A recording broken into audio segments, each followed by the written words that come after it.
Rape murder मामले को 1 महीना बीत चुका है, लेकिन अभी तक गुत्थी सुलझी नहीं है, यानी कि सस्पेंस बरकरार है और पूरी दुनिया ये जानना चाहती है कि आखिर 8 और 9 अगस्त की रात को हुआ क्या था। लेकिन आपको बता दें कि आज का दिन खास क्यों है, क्योंकि आज आरजीकर कॉलेज को लेकर सुप्रीम कोर्ट में सुनवाई होगी, सुप्रीम सुनवाई होने वाली है। अभिया का रेप और मर्डर ये पूरा मामला, जिसे लेकर आज एक बार फिर से सुनवाई होनी है, स्वतः संज्ञान लिया गया था सुप्रीम कोर्ट की तरफ से। और आपको बता दें कि पिछली सुनवाई में स्टेटस रिपोर्ट मांगा गया था और इसी रिपोर्ट में आज जो है ये देखा जाएगा कि आखिर जांच का जो दायरा है कहां तक पहुंचा है। सीबीआई कर रही है रेप मर्डर की जांच और सीबीआई के कंधों पर इसकी जिम्मेदारी है कि जल्द से जल्द इस सच को सामने लाया जाए। लेकिन स्टेटस रिपोर्ट में आखिर क्या कुछ कहा गया है, इसी के आधार पर सुप्रीम कोर्ट में आज सुनवाई होने वाली है और सबकी निगाहें आज सुप्रीम कोर्ट पर ही टिकी रहेगी कि 1 महीने के बाद आखिर जांच की जो आंच है वो कहां तक पहुंची है।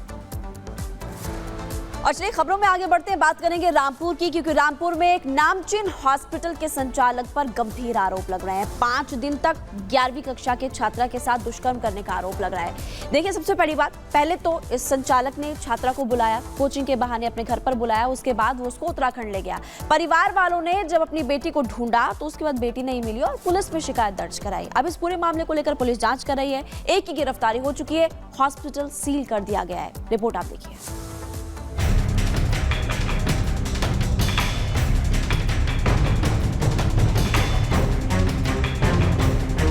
कोचिंग का बहाना, किया अपहरण,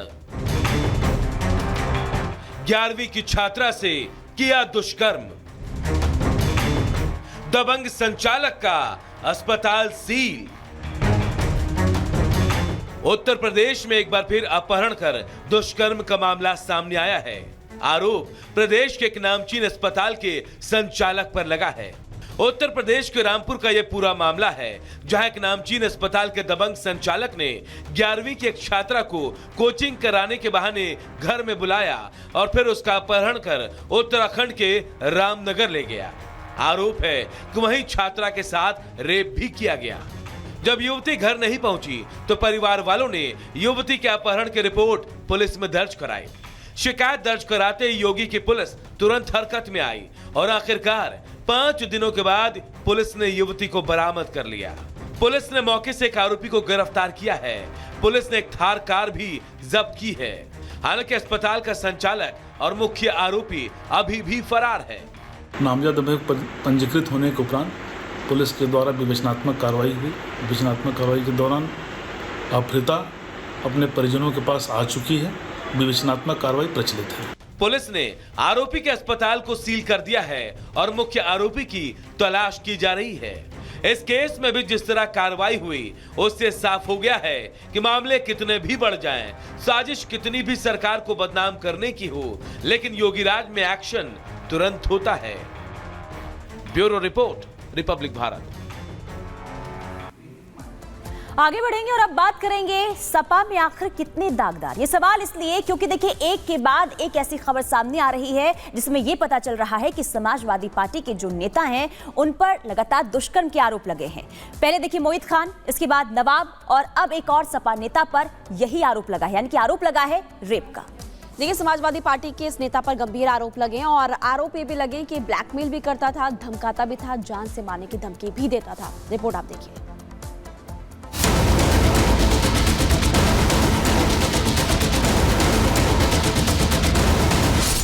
क्या सपा में दुष्कर्मियों का कोई बुफे लगा है? क्योंकि अयोध्या का मोहित खान, कन्नौज का नवाब यादव और अब मऊ का वीरेंद्र बहादुर पाल, ये तीनों अखिलेश की पार्टी के वो नेता हैं जिन पर गंभीर आरोप हैं, जो अखिलेश की घेराबंदी की वजह बन चुके हैं। योगी आक्रामक हैं और अखिलेश घिरते जा रहे हैं, क्योंकि उनकी पार्टी के नेताओं की करतूत एक के बाद एक सामने आती जा रही है। कुछ ही दिनों के भीतर सपा का ये तीसरा नेता है जिस पर दुष्कर्म का आरोप लगा है। मऊ में वीरेंद्र बहादुर पाल पर एफआईआर दर्ज हो चुकी है, क्योंकि इस पर युवती से रेप, फिर अश्लील वीडियो बनाकर ब्लैकमेलिंग का आरोप है और जान से मारने की धमकी भी दी है। और इसी वजह से अब सपा बाबा के निशाने पर है।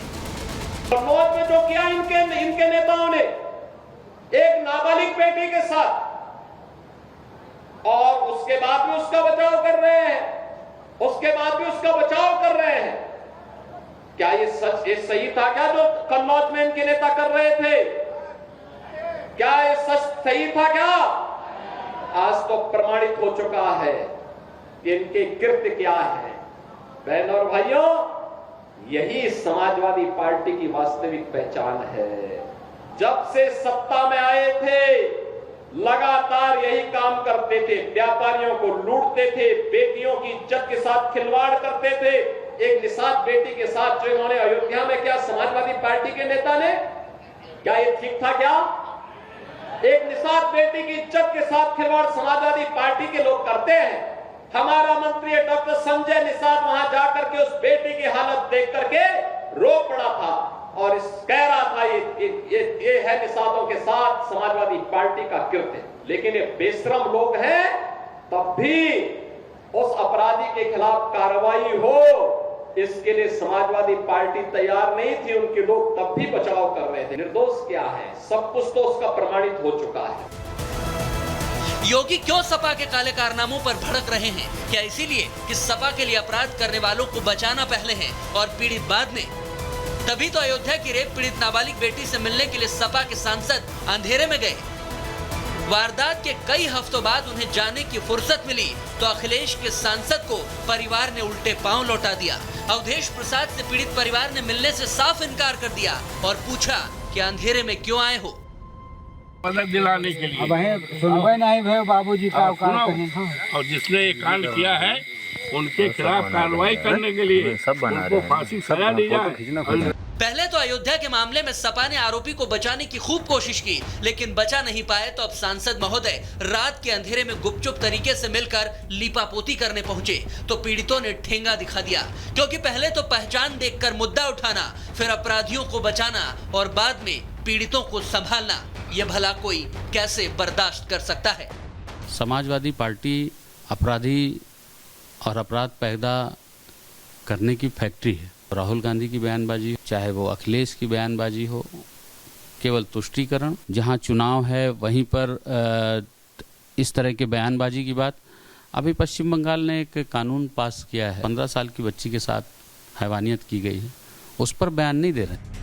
बाबा के राज में अपराधियों का सफाया होगा तो क्या अखिलेश चुन चुन कर बोलेंगे? मेरठ की बेटी के लिए वो इंसाफ मांगेंगे, लेकिन कन्नौज वाली बेटी के लिए नहीं। और सुल्तानपुर एनकाउंटर में तो वो विरोध करेंगे। ये सिलेक्टिव पॉलिटिक्स आखिर क्यों और कब तक चलेगी? Bureau report, Republic Bharat. तो नवाब मोहित के बाद समाजवादी पार्टी के एक और नेता जिन पर गंभीर आरोप लगे हैं, लेकिन मामला क्या है वो जरा आपको विस्तार से बताते हैं। देखिए, यूपी के मऊ में रेप का केस दर्ज हुआ है। दरअसल 18 साल की युवती से बलात्कार हुआ है। यह आरोप लगाया गया है और आरोपी का नाम वीरेंद्र बहादुर है, जो समाजवादी पार्टी का नेता है। अश्लील वीडियो बनाकर ब्लैकमेल भी किया गया और इसके बाद देखिए केस दर्ज किया गया। आरोपी ने जान से मारने की धमकी भी दी। ना सिर्फ देखिए दुष्कर्म किया गया बल्कि ब्लैकमेलिंग का भी मामला सामने आया। इसके बाद जान से मारने की धमकी भी दी गई। एफआईआर दर्ज कर ली गई है। इसके बाद अब पुलिस जो इस पूरे मामले की जांच कर रही है। आरोपी वीरेंद्र बहादुर अभी भी फरार है। कहां है इसका कुछ अता पता नहीं चल रहा है, लेकिन अभी तक समाजवादी पार्टी के किसी भी नेता ने इस पूरे मामले को लेकर कोई बयान नहीं दिया है। लेकिन देखना यही होगा कि क्या अखिलेश यादव सामने आते हैं, कुछ कहते हैं। तो देखिए क्या है पूरा मामला, आपको पुनीत बता रही थी, लेकिन आरोप जिस पर लग रहे हैं उसके बारे में आपको बताते हैं। वीरेंद्र बहादुर समाजवादी पार्टी का नेता है और इस पूरे मामले को लेकर अखिलेश यादव बिल्कुल चुप है। समाजवादी पार्टी के नेता के साथ साथ वकील भी है, वकालत भी करता है। इसके अलावा सहयोगी युवती ने रेप के आरोप उस पर लगाए हैं। कई गंभीर आरोप लगाए गए हैं कि धमकी देता है जान से मारने की, और यहाँ पर दुष्कर्म का भी आरोप लगते हुए नजर आ रहा है इस पर। और ये भी आपको बता दें कि समाजवादी पार्टी और बसपा से पुराना नाता जो है वो वीरेंद्र बहादुर का रहा है। तो इसलिए देखिए लगातार सवाल अब ये उठ रहा है कि मेरठ को लेकर जहां अखिलेश यादव बयान देते हैं, जांच की मांग करते हैं, इस पूरे मामले को लेकर अखिलेश यादव कुछ क्यों नहीं कह रहे हैं। तो आपको जानकारी दे रहे हैं जिस पर आरोप लगे हैं ये वही आरोपी है। अगली रिपोर्ट के लिए